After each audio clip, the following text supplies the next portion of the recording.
Bonjour à vous. Dans cette vidéo, je vais corriger les exercices 34 et 35 de la page 128. Les exercices 34 et 35 avaient pour but de calculer des intégrales qui étaient définies avec des r. Donc ici, en revenant à la définition de l'intégrale d'une fonction positive et continue comme étant l'aire d'un certain domaine du plan. Donc pour chacun de ces deux exercices, donc on vous donnait une fonction et il fallait en première question représenter graphiquement ces intégrales, donc qui étaient il fallait du coup représenter en fait les surfaces dont les r étaient égales aux deux intégrales i et j. Ensuite de calculer ces r et de vérifier le résultat avec la calculatrice. Donc on y va pour l'exercice 34. Donc pour l'exercice 34, ici la fonction, elle était donnée par f de x égale x moins 1. Donc graphiquement, il faut savoir représenter cette fonction-là. La fonction f, comme vous le voyez, c'est une fonction affine. Donc vous devez savoir que la représentation graphique d'une fonction affine dans le plan, c'est une droite qui n'est pas parallèle à l'axe des ordonnées. Donc ça va être une droite oblique ou éventuellement horizontale dans le cas particulier où on a une fonction constante. Donc pour représenter graphiquement la fonction f, il faut trouver deux points qui appartiennent à cette droite-là. Donc par exemple, pour la fonction f qui nous intéresse, on voit que l'ordonnée à l'origine vaut moins 1, puisque si on pose f de x égale a fois x plus b, a est le coefficient directeur et b est l'ordonnée à l'origine. Donc l'ordonnée à l'origine, ici, vaut moins 1. Donc ça veut dire que graphiquement, le point de coordonnée 0, moins 1 va être sur la droite. Donc ici, le point en question, le point de coordonnée 0, moins 1 se trouve ici. Donc là où je mets le curseur de la souris. Donc ici. Alors, je ne l'ai pas représenté proprement, mais en fait, dans ce cas, vous pouvez du coup prolonger l'axe des ordonnées pour que votre tracé soit plus précis. Moi, en fait, j'ai utilisé deux autres points, c'est pour ça. Ensuite, il faut trouver un autre point de la droite qui soit plus éloigné. Donc, pour ça, si on pose x égale 3, par exemple, on va obtenir y égale 3 moins 1, c'est-à-dire 2. Autrement dit, le point de coordonnées 3, 2, donc abscisse 3, ordonnée 2, donc ici, on va obtenir un autre point de la droite. Donc comme on a ce point-là et ce point-là qui sont sur la droite, eh bien pour tracer la courbe représentative de la fonction f, on relie ces deux points entre eux. J'ai bien choisi deux points qui sont un minimum éloignés l'un de l'autre pour que le tracé soit précis. Une fois le tracé fait, il faut représenter les surfaces dont les r sont égales aux intégrales suivantes. Donc pour l'intégrale i, comme i est l'intégrale de la fonction f entre 1 et 3, eh bien il faut représenter les droites d'équation x égale 1 et x égale 3. Donc ce sont deux droites toujours verticales. Donc la droite d'équation x égale 1, c'est la droite verticale qui passe par le point de l'axe des abscisses qui a comme abscisse 1. Donc cette droite-là que j'ai tracée en pointillé. Et la droite d'équation x égale 3, c'est la droite verticale qui passe par le point de l'axe des abscisses, ici, qui a comme abscisse 3. Et bien, une fois ces deux droites d'équation tracées, et bien, le domaine du plan qui nous intéresse, c'est le domaine ici hachuré en rouge, puisque par définition, l'intégrale i, c'est l'intégrale de la surface du domaine du c'est l'intégrale de l'aire de la figure géométrique, donc qui est repérée par la droite d'équation, par la courbe représentative de la fonction f,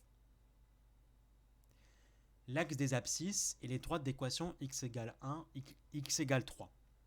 Donc pour l'intégrale i, ça représente l'aire du domaine du plan délimité par la courbe de la fonction f,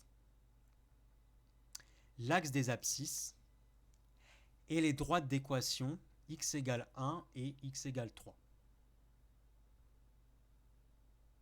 Donc pour l'intégrale i, on sait qu'elle est égale à l'aire de la surface hachurée, donc celle-là. Et l'aire de la surface hachurée, eh bien, on voit que la figure géométrique qui est formée, c'est un triangle rectangle et isocèle. Il est rectangle puisque comme on a un repère orthogonal, en fait ici, on va avoir un angle droit. Donc parce que pour tracer le repère, j'ai utilisé les carreaux de mon cahier, pour faire simple. Donc comme on est dans un repère orthogonal, donc les axes ici sont perpendiculaires, et en particulier, toutes les droites ici qui forment les carreaux de mon repère sont aussi perpendiculaires entre elles. Donc ici, en fait, on représente ici un angle droit. Donc on va avoir un triangle rectangle. Donc les sommets du triangle sont ce point-là et ce point-là. Donc l'angle droit va être ici. Donc on a un triangle rectangle. On remarque aussi qu'il est isocèle en ce point-là, parce qu'en comptant les carreaux, on s'aperçoit que ces deux segments sont de même mesure. Donc pour calculer l'intégrale I, on calcule l'aire de ce triangle rectangle, qui est donné par la formule longueur fois largeur divisé par 2, la longueur et la largeur étant identiques et égales à 2, le calcul de l'intégrale I nous donne I égale 2. Donc l'intégrale de la fonction f entre 1 et 3 est égale à 2. Pour la méthode de construction, on fait exactement la même chose. Donc ici, j'ai représenté à nouveau un repère du plan. J'ai tracé la même droite d'équation y égale x-1 qui est la courbe représentative de la fonction f. Et cette fois-ci, pour représenter l'aire, enfin la surface dont l'aire est égale à l'intégrale j, j'ai représenté les droites d'équation x égale 3 et cette fois-ci x égale 2. Donc l'intégrale j est égale à l'aire de la surface hachurée et on constate que la figure géométrique qui est formée ici, c'est un trapèze. Donc la formule du trapèze, elle est donnée par la formule suivante. Donc la petite base, c'est cette longueur-là, fois la grande base, c'est cette longueur-là. Donc en fait, quand on parle de la petite et de la grande base dans un trapèze, on parle en fait des longueurs des côtés qui sont parallèles entre eux.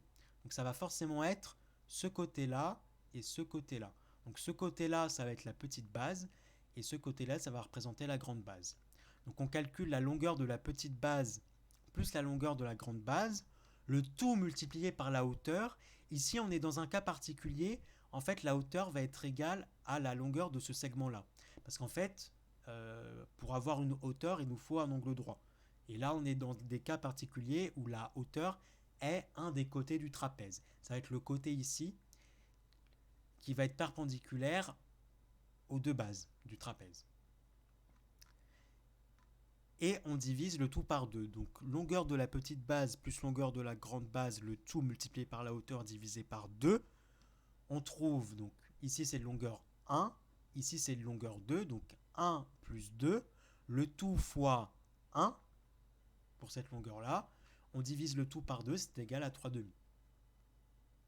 Ainsi, l'intégrale j, qui est l'intégrale de 2 à 3 de la fonction f, vaut 3 demi, ou si vous préférez, 1,5. Je n'ai pas fait la question 2, enfin la fin de la question 2, pardon, mais si on vérifie à la calculatrice, on trouve les mêmes résultats. Alors, petite précision, sur Casio, on trouve normalement les résultats avec les fractions, donc 3 demi. Sur les plus vieux modèles de TI, vous devez trouver 1,5. Mais ici, ça ne change rien puisque 3 demi est égal à 1,5. Alors, pour l'intégrale j, donc qui est égale à l'aire du trapèze, on peut s'en sortir autrement, puisqu'en effet, la formule de l'aire d'un trapèze, c'est la formule la moins connue des élèves. Mais on peut s'en sortir autrement, en disant que le trapèze ici, qui est constitué, eh bien, ce trapèze, on peut le décomposer en un carré, donc ça va être ce carré-là, et ce triangle rectangle isocèle. Et donc, on va pouvoir dire que l'intégrale j, donc l'aire de ce trapèze, elle est égale à l'aire de ce carré-là et l'aire de ce triangle rectangle là. Donc ça correspond en fait à l'autre méthode de calcul. L'aire du carré est égal à 1, l'aire du triangle vaut 1 demi. Donc l'intégrale j est égale à la somme de ces deux aires, 1 plus 1 demi, ça vaut 3 demi.